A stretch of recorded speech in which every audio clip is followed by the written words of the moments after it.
आज फिर से हम लोग एक डेट फ्री कंपनी के ऊपर डिस्कशन स्टार्ट करने वाले हैं। अगर आपको ऐसे ही डेट फ्री कंपनीज चाहिए तो आप हमारे आई बटन पे दिए हुए लिंक को चेक कर सकते हैं। आपको वहाँ पे काफ़ी सारे ऐसे ही डेट फ्री कंपनीज के वीडियो मिल जाएंगे। तो आज की जो कंपनी है उसके अगर हम लोग कैश फ्लो की बात करें तो यहाँ पर आपको अच्छे नंबर्स में कैश भी नज़र आ रहे हैं, जहाँ ये आपको डेट फ्री भी नज़र आए हैं।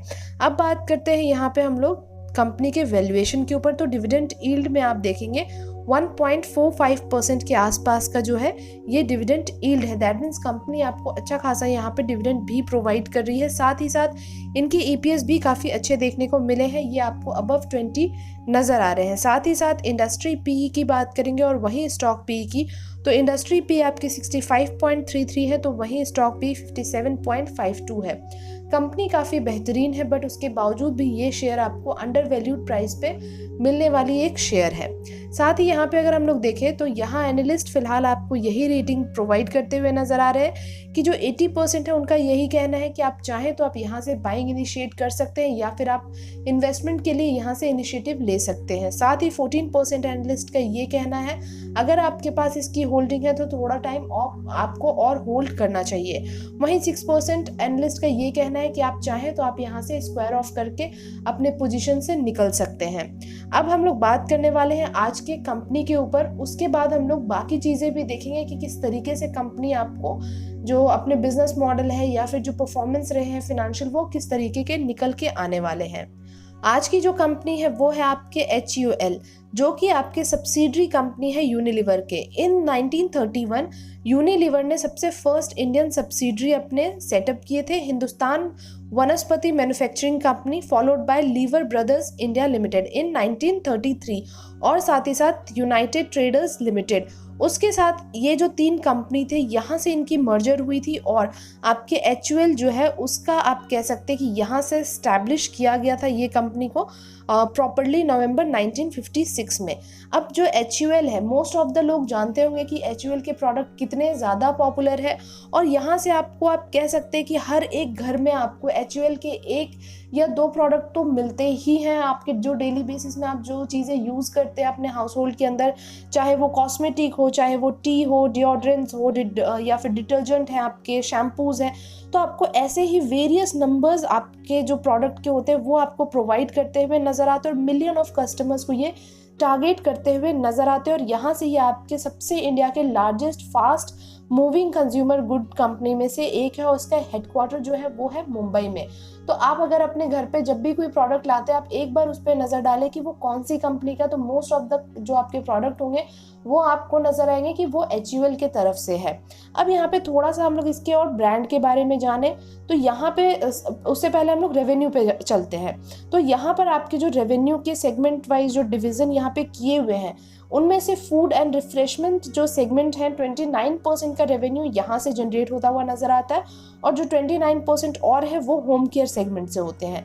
उसके बाद जो सबसे ज़्यादा इनका रेवेन्यू होता है वो 42% beauty and personal care segment से आपको नज़र आते हैं। उसी तरीके से आपके 80 लाख स्टोर्स इनके अराउंड इंडिया में आपके फैले हुए, और 90% हाउस होल्ड में आपको इनके एक ना एक ब्रांड आपको देखने को ज़रूर मिलते हैं, जो हम लोग पहले के स्लाइड में भी कह रहे थे। अब यहाँ से देखते हैं कौन कौन से वो प्रोडक्ट है, जैसे व्हील है, अन्नपूर्णा है, एक्स, बूस्ट, ब्रीज जो इनके साबुन आते हैं, या फिर आप यहाँ पे देखेंगे जो आपके ब्रुक बॉन्ड के रेड लेबल टी हैं, ताज़ा।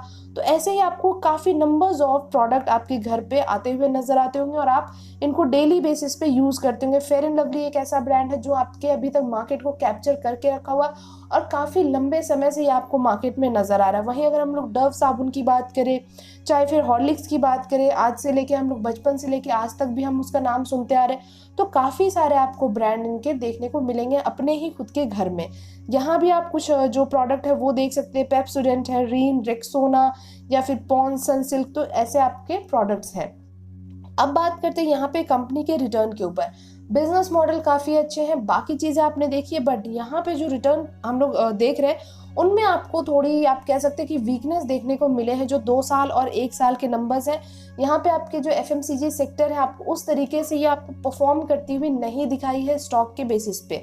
3 साल की बात करेंगे तो 3 साल के बेसिस पे इन्होंने 23% के आसपास का रिटर्न प्रोवाइड किया, बट ऐसा नहीं है कि अगर आपके 1 साल या 2 साल से शेयर आपके भागा नहीं है तो आगे आने वाले समय में भी आपको गिरावट ही देखने को मिलेगी। वो सारी चीज़ें जब हम लोग एक बार चार्ट के ऊपर एनालिसिस करेंगे तो आपको ज़्यादा बेहतरीन तरीके से जो चीज़ें हैं वो समझ आएगी। साथ ही साथ खुद भी एक बार आप चार्ट पे बैठ के जितने भी आपके जो बिग टाइम फ्रेम है उन सब के ऊपर देखने की कोशिश कीजिए कि किस तरीके से ये शेयर आपको इतने अपने हिस्ट्री से लेके अभी तक किस तरीके से ये आपको ट्रेंड में नज़र आ रहा है, या फिर आप वहाँ से भी एनालिसिस कर सकते हैं। बाकी आपको फिर भी कोई डाउट होता है तो हम आपके लिए अवेलेबल हैं, आप चाहें तो हमसे कमेंट बॉक्स में अपनी क्वेरीज डाल के पूछ सकते हैं।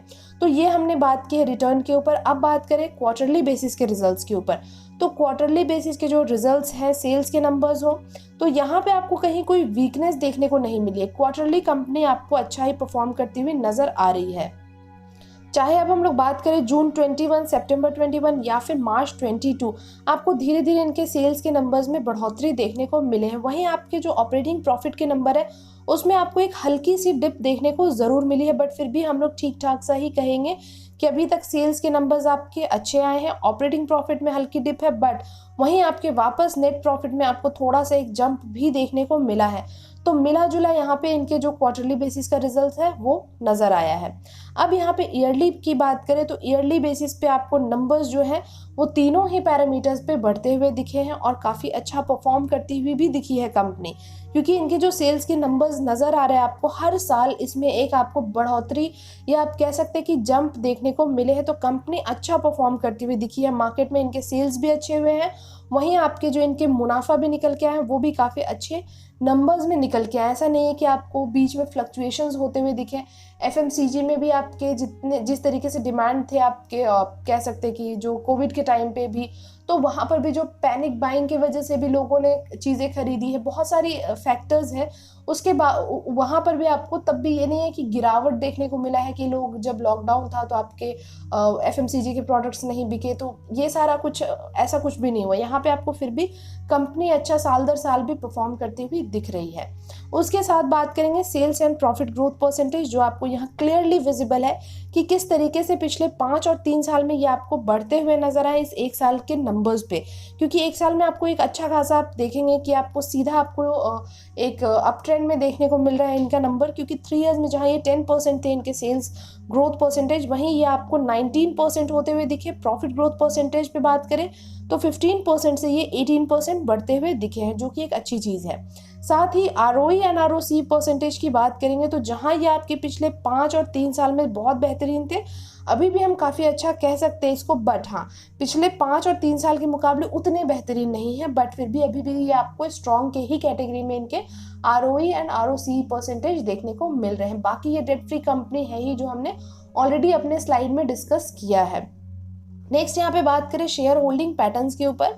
प्रमोटर्स के पास आपको 62% के आसपास की होल्डिंग नजर आ रही है, और कहीं ना कहीं जो आपके बिग प्लेयर हैं एंड आपके जो पब्लिक है उनके पास ऑलमोस्ट मिलते जुलते परसेंटेज में इनके पास भी आपको होल्डिंग देखने को मिलेंगे। 13% आपके पब्लिक के पास है, तो वहीं 14% FIIs के पास है, और सबसे कम यहाँ पे DIIs के पास है, बट फिर भी वो सबसे कम में 11% के आसपास की होल्डिंग इन्हीं के पास है। अब बात करेंगे आगे की स्लाइड में कि कौन से म्यूचुअल फंड है। उससे पहले प्रमोटर्स प्लेजिंग की बात करें तो किसी भी तरह की कोई प्लेजिंग ना इस क्वार्टर है, ना तो पिछले कई क्वार्टर हमने चेक किए उसमें भी आपको प्लेजिंग नजर नहीं आए हैं।